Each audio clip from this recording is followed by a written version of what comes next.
trade back and forth. But Lucian and Rise in T1's hands, not allowed. Really, really good Viego steal away, because when JDG picks Sejuani, it is almost always going into 369's hands. Kanavi only has one career game on Sejuani. They want to pair the Sejuani top lane with a carry jungler. So stealing away the Viego pushes Kanavi down to this Belveth, and it's going to put more emphasis on how he can play that early game. Sejuani, of course, does so well when matched with melee carries to proc that stun so quickly. And no hesitation here, instantly locked in. The Karma blind from JDG. Of course, this does have room to be flexed between both mid and support. We'll see what direction JDG choose to go with it.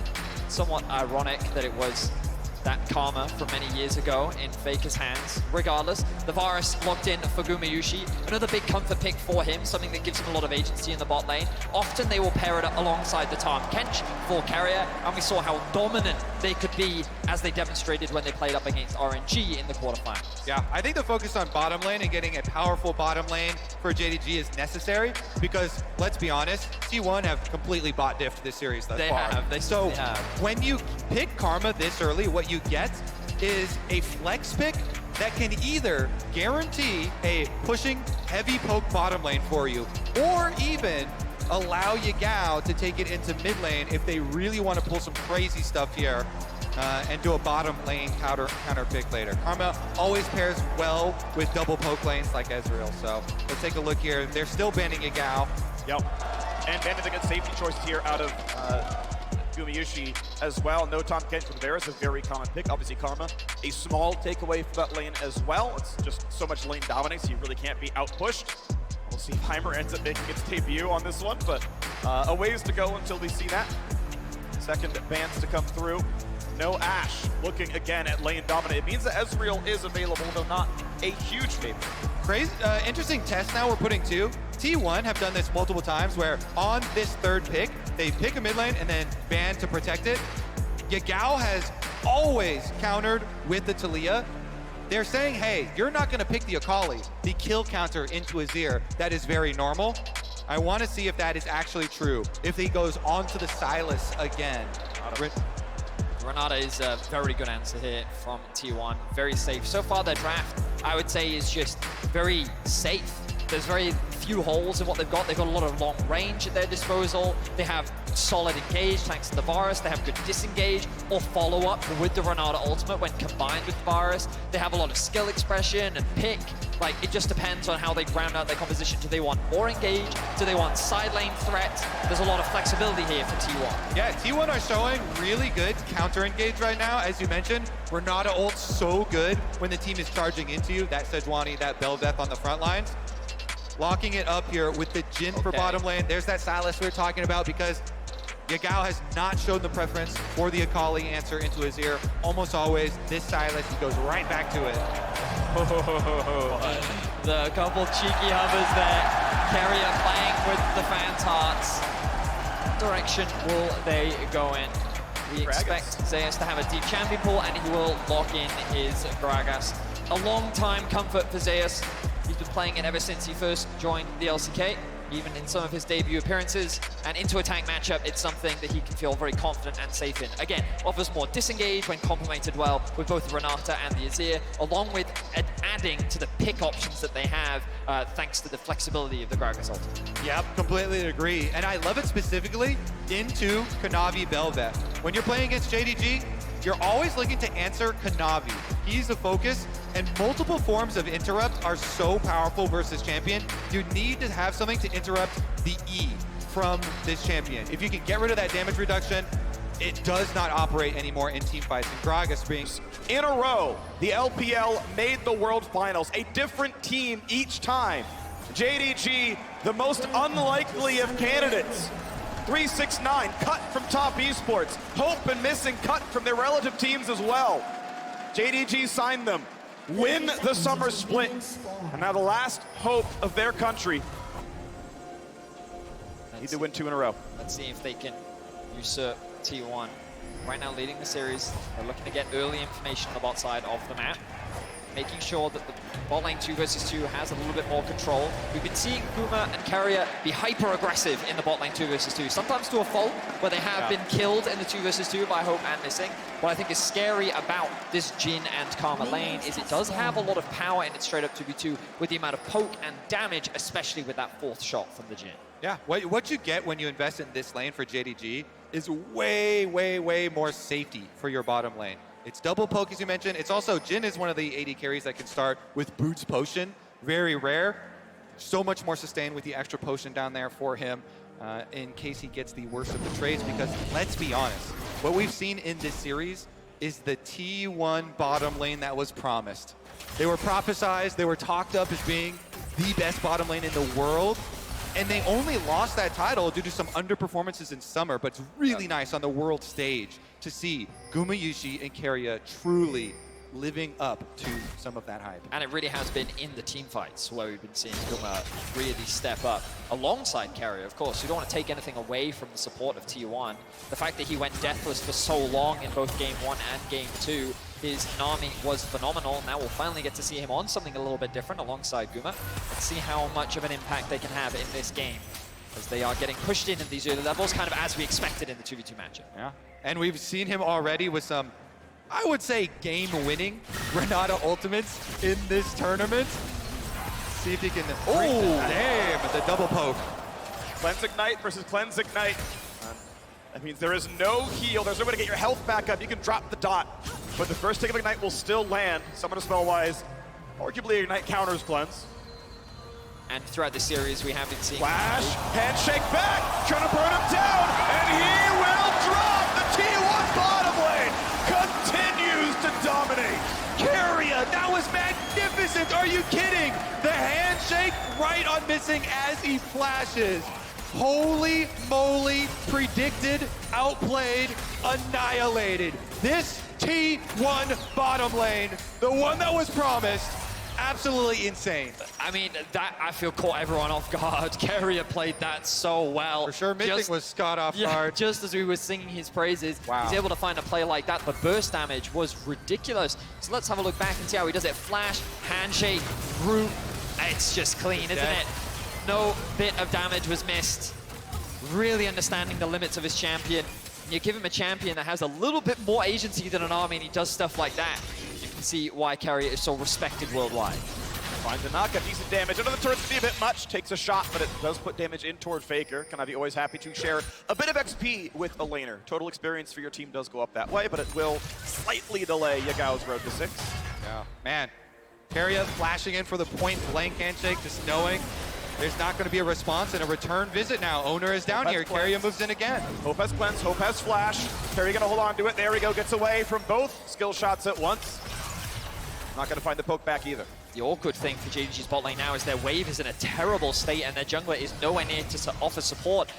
T1 know that Kanavi is top as well, and the fact that JDG's bot lane can't get control of the river, Missing has to contest this bush to make sure that the jungler has gone back to base. Now they can actually walk up and contest the wave. That could have been a lot worse for the bot lane of JDG.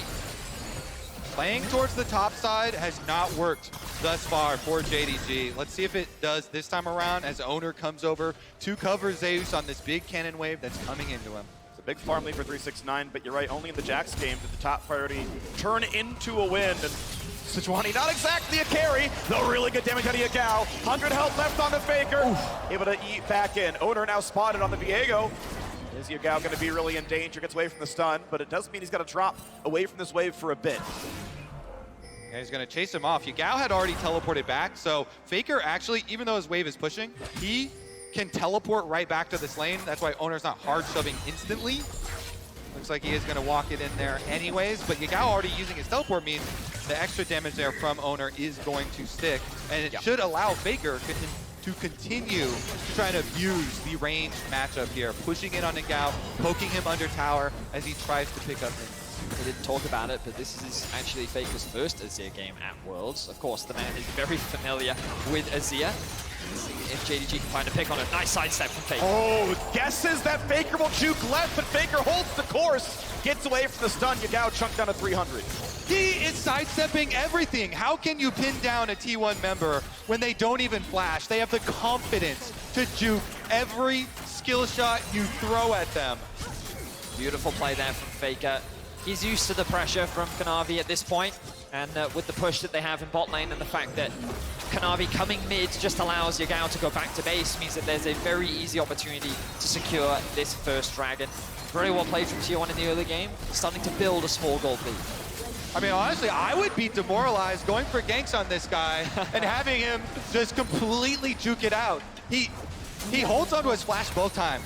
When Silas has him so low under tower, Faker confidence, doesn't burn his flash. He walks it out, walks away with 75 HP, continuing to hold on to these cooldowns, and now he's level 6 too, so even has the ultimate to disengage. Let's refocus though. Kanavi on his Bel'Veth pick. Going to go for the invade on red buff here, take it away from Owner as his recall goes off from the bottom lane. So Kanavi will continue with this little lead that he has gotten. Very minute, but is there. I do want to point out that Faker has rushed himself Oblivion Orb in the lane. Keep in mind that what he's against is the Dorn Shield and Second Wind. One thing that, for those who've been... Hold on, we got to play the bottom side. The flash away from the handshake. Keria does not have flash. They're going to guarantee the kill, and Hope is going to claim one. You can see the game now back within a 200 gold spread. That's a 3-6-9 gank. He's saying, you know what, last game, I got a lead and wasn't able to impact the rest of the map. This time he's saying, I'm level 6, I'm ganking bot, boys. They moved the Silas up to top lane so that he can now rotate over to mid. Kanavi is now here as well. I don't expect him to get the kill onto Faker, but great map movement there from JDG. That caught T1's bot lane completely off guard. Exactly, Vedius. It's the rotation of mid lane up to top to get the pressure there, top lane down to go for the gank, and then jungle comes in so they don't lose out on any minion waves while still allowing 3-6-9 to try and 1v9 again. He's like, there's a fire on bottom side. I want to go clean it up. Good ward there, really good control ward. Owner was suspicious of JDG hovering in that top side river, but they will spot it out and no fight will ensue. Pretty important thing that pro junglers do on the Viego is the view range of their sweeper is larger than the view range of someone else seeing you while camouflage. Yeah, we had the vision difference anyway, and it's like, yep, can't see me. All right, someone's there, cool, ward, walk out. No danger here. We've now got the Herald play available. It's 8 minutes in, both teams trying to fight for it. The patience runs out.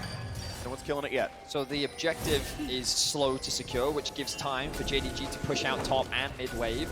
Meanwhile, T1 are buying time for Gumat to join the rest of the squad. He will now arrive with his ultimate available. Looking at the supports as well.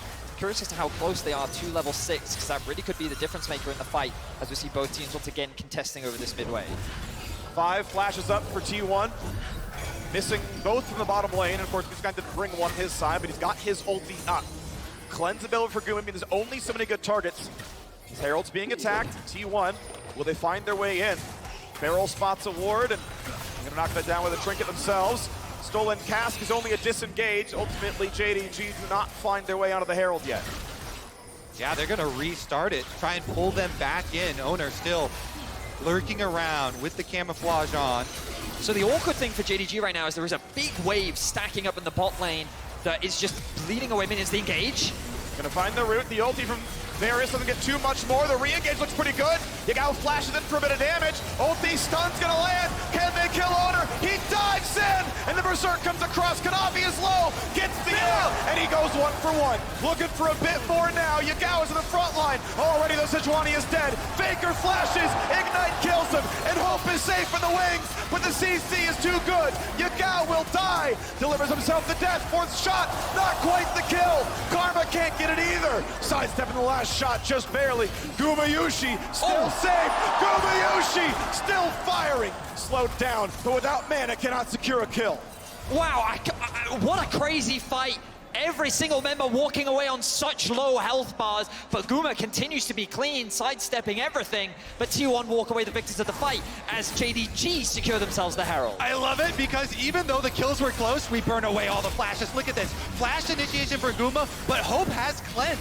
So he just cleanses and walks out. Then they go for the turnaround off of the knockup onto Guma. They're trying to get back to this flashless carry, but they get the Sejuani ultimate here onto Owner. He ults back in towards this Rift Herald as 369 picks it up and walks out. Bailout allows them to continue the fight, but he's so tanky and trying to move it through. Faker in the back line flashes away, still has the ignite on him though, so burns down anyway. It's just the other side of the fight was fluffed so much, and Yagao gives this one over. Guma now, no mana after this arrow, but he's got auto attacks to push them off, and the flash from Hope also being burned like a matador, dodging that Gragas. Zeus lived because his passive popped on body slam. He was dead the fourth shot.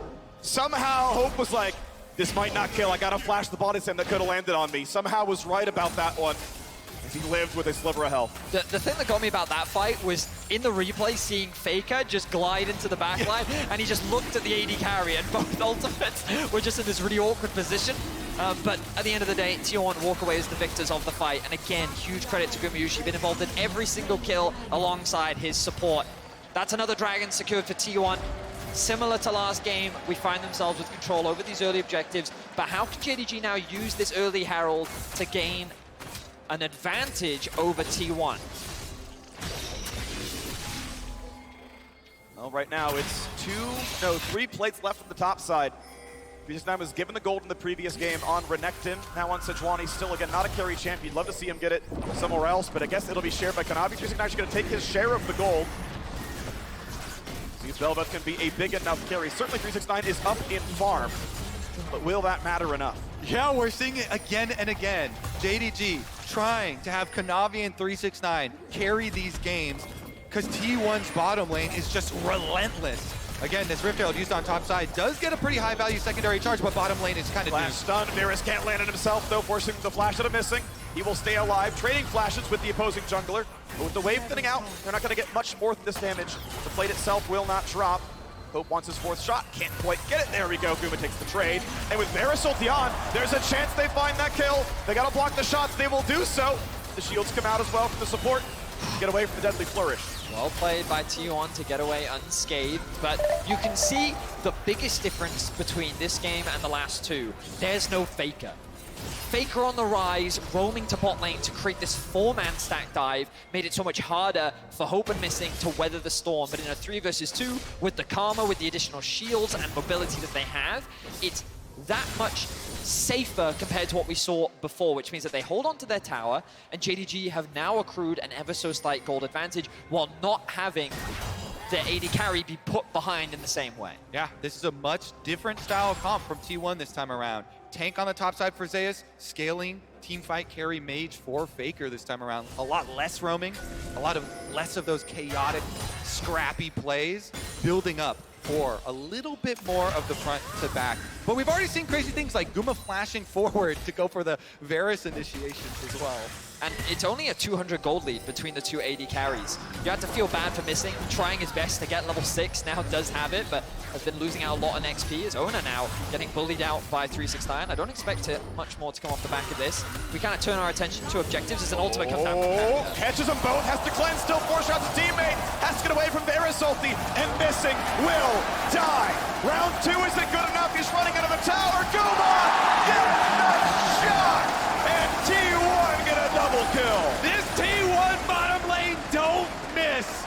Hiding the ultimate over the wall, Carrier zones them off, and then they still walk right back into it, T1. Obliterating this bottom lane. It's just too clean from the T1 bot lane. Absolute destruction in the isolated 2v2. They will secure another tower, and all of a sudden, 369 in the mid lane. Gonna find the stun, a whole lot of damage, a shuffle, buys a second, the shield survives a bit longer, but 369 still drops, and Viego is ready to claim a couple of corpses. It's not gonna come through for Yagao. Ignite will not kill Zeus, and T1 are winning everywhere. Faker is just so good. The fact that he could get that ultimate out at the last second to set up for Ona and Zeus to turn it around. T1 find 3 kills, and they will hold on to the gold lead. Faker always looking for the turnaround play. He does not panic and try and ult them away from him. With his dying breath, ults them into the tower. Tells the rest of the members of T1, you've got this. You can pick up the kills. I will die for this. Here it is. Carrier around with the control ward you see up in the river, able to get the ultimate off right over the wall here. And then Hope walking right there, does have to cleanse it as well, and they go for Missing first. full confidence with the fully stacked lethal tempo and the passive from Varus. Insane attack speed from him blows him up. And the tower management was so good as well. Look, so much thrown onto Faker, the chain CC, but he gets that ultimate off just underneath the tower, and he buys a little bit of time, but we're back into the action. You try the 5-on-5 now for the Rift Herald. You've got a full item and a half here on the Gumayushi. Gonna feel comfortable on this Varus, the team fight it out. Gale Force boots to the side. Patience about to run out. They can get the last shot and try for it. 1200 HP. The smite comes through clean on the JDG side. A disengage for T1, but will it be enough? Yagao lower and lower and lower. The snipe from Gumayushi claims the kill. And he's gonna get more thanks to Owner. He plays the mid laner better than Yagao does. Bolts in for a bit more, forcing out the flash. But Faker does not care. Only one man is left alive. T1 do it again, and Baker's not done. No second wasted. Teleports to the bottom lane to immediately take 4 from JDG. Unbelievable team fight from T1. The start of the fight looked promising for JDG, but this early game is snowballing out of control, and it is off the back of this bot lane and the man in the mid lane, Faker, as he looks to return to the World Finals once more. It is beautiful to see the 2 generations of League gods on T1 play together. Look at this. They don't get the smite, but Faker does so much damage here with the Azir moving forward, and Owner goes for the reset. Guma firing off the snipe, nails the first kill for him, so then Owner gets that body, jumps forward, picks up the Silas, and chases down the rest of them. Faker goes with the short route on the inside, flashes over into the wolves for the ankle. Beautiful play from Faker. And while he has not played Azir at Worlds yet, you can see that he is still a master at the champion. The cheers from Zeus as the ulti comes through. Another 3-6-9 finds death number 4, but the re-engage from Belvet is almost enough, but it is not. Faker in the mid lane, the unkillable Demon King rebuilds his throne with the skulls of his enemies. A 5-for-1 and a dragon after. JDG are completely aced 18 minutes into the game.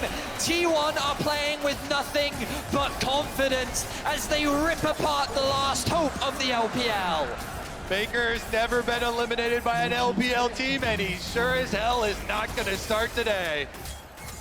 What an incredible performance. T1 seem to have only gotten better and better from game to game. JDG have put up a strong fight, but here in Game 4, it is nothing but the T1 show. And we have to give so much credit. We sing the praises of Faker, we sing the praises of Gumayushi, but Carrier's ultimates have been unbelievable in these team fights, hitting 3, 4, 5 members consistently. And the plays that he has been making in the 2 versus 2, he's been involved in 15 of the 18 kills. Absolute beast for sure. Here's a look at the engage, and Zeus immediately they go straight for frontline. They knock back the Sejuani, and because of the comp this time around, it's easy for them to finish that out. Faker then goes around the back. Nobody's getting out of here. It's like Faker from the back, Gumayushi from the left, Owner from the front. They're being flanked when they just shouldn't be. The focus on his face. He knows that this game is his. Gonna find an engagement to the tower. Owner, though, able to get away with his ulti, staying alive, still has the flash. Good damage to the front side, though. They could kill Zeus. They could go for more. Here comes the Berserk, and even JDG is gonna kill JDG.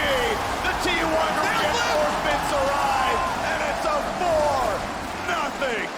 They can't even kill off the Grog as he was so low under tower. Almost goes down, heals off his passive, then gets the bailout from Carrier. My goodness, this T1 team, they are marching straight towards finals. I respect the resilience of JDG. They are doing everything in their power to come back into this game, but T1 are just too strong. They will secure a Baron on spawn, and they're looking to make their way back to the World Finals. Here's a look at the attempt this time. They try and burst on Owner. He ultimates away. They kite through, and then they turn their sights. Next closest target. Burn down the Gragas. Zeus gets slow low. But Carrier, with the ult flash over the wall, hits them with the backline, comes in, and Guma can find the snipe, set up with his ultimate as well, cleaning house, even getting the bailout for saves. This team is just so good. What an ultimate once again from Carrier. And JDG know there's little that they can do to turn this game around. You had the perfect setup, Thaddeus, you were talking about it. There's a reason this kid from the very beginning, support prodigy, got Rookie of the Year and was such a highly prized pickup for T1, but Guma. The bailout will buy a second. Have to find a kill. They should still knock him down, but it was close. Hope down at 400 HP himself. He almost makes it 2. That will be his first death of the game, but still, 19 KDA here in game 4. This bot lane continues to be incredible. And T1 still in firm control. This will buy JDG a little bit of time, but not that much. If we draw our attentions to the bot lane, we can see Faker pushing in this wave, securing another tower for T1. The next dragon spawns in about 1:40, and T1 are going to want to do as much damage as they can. 369 putting out the TES flare. A few years ago, made it to the World Semifinals, lost to Suning in the first Worlds the last 4 years that the LSK actually won. That was Dom won. And now at the same spot he was, semifinals, but staring down the barrel of T1 closing out the series. Yeah, he got a lot of flack because of that TES team and dropping out, but had such a big resurgence this year. Let's see if they can pull it off. They teleport flank. He is behind Faker and the rest of JDG in front. Slow but not a route, 1 through for the Karma, but not gonna be enough. Shuffling back in, Kanavi, tanky for a bit. It's a 1-for-1, Faker drops, but Owner is now on Belvet. Owner is gonna find another kill and going for a whole lot more. Yagao stuck in place, stolen frag, it's only not gonna matter. And Zeus is here to chase down Karma. 369 drops, missing, drops, and T1 once again bathe Summoner's Rift in the blood of their enemies. 29-7. You wanted more than 1 kill a minute? Just T1 have that mark as they go for the top lane. Ace after ace after ace. T1 is unstoppable. There is nothing that can stand in their way and return to the pedestal with which they made their name. T1 is looking to cement themselves even further as a legend among legends. A League of Legends movie in the making. All right, here's the attempt on Faker's life, though, from JDG. They never give up. They always are trying to pick off somebody, and they, in the end, trade 1-for-1. They get the kill, but guess what? T1 are too far ahead, and Owner getting these resets. As soon as the rest of the team gets here, they're so outmatched in items. It's just a bloodbath. Owner making this champ look broken again. Ulting to catch him out, no one left alive as Zeus is able to chase down the Karma as well. And you can see the idea from JDG, which is we have to find a pick, we have to find something. We're too far behind, we need shutdown gold, we need anything that can buy us time to get back into this game. But every single time, it is T1 not allowing them that window as T1 once again look for a pick. Not gonna find it just yet, but this time, it might be to close the game out. T1 came into the series. They had only won 1 game slower than 30 minutes. They were stomping hard and fast, and now 24 minutes in, just about closing the loop here, trying to find the backline access. Kanavi cannot get in. Gragas only sends them back out. JDG a brief respite, but only for a moment as Faker takes down Yagao. Gumayushi secures the kill, but it was still the doing of the mid laner, the greatest of all time.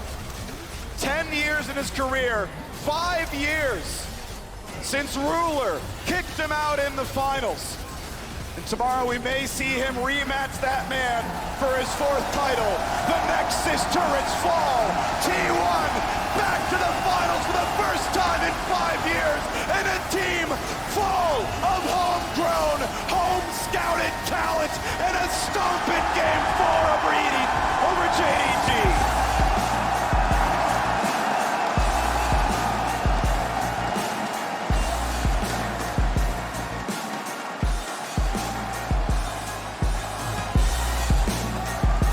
What an arc for this T1 team as well. Gaining power in their ascent towards the finals. Every member performing, every member stepping up. The expectations coming into this series was that it would be the battle of top lane gods, 369 versus Zeus. But it really all became about the bot lane 2 versus 2. Gumayushi in these fights, and Carrier alongside him continued to dominate. An unbelievable performance from T1. This team fell short in the finals of LCK Summer, and there were question marks around them. But here at the World Championship, they have done nothing but gain momentum, improve, and dominate on the world stage. You can't attack any area of T1. Faker dodging skill shots, not even blowing his flash, with relentless pressure sent towards the mid lane. And if you send pressure there, guess what? Guma and Carrier know you're alone in a 2v2, and they like those odds, smashing you themselves. Absolutely insane stuff from this team all series long. Props to JDG, a valiant effort here, but they were simply outmatched.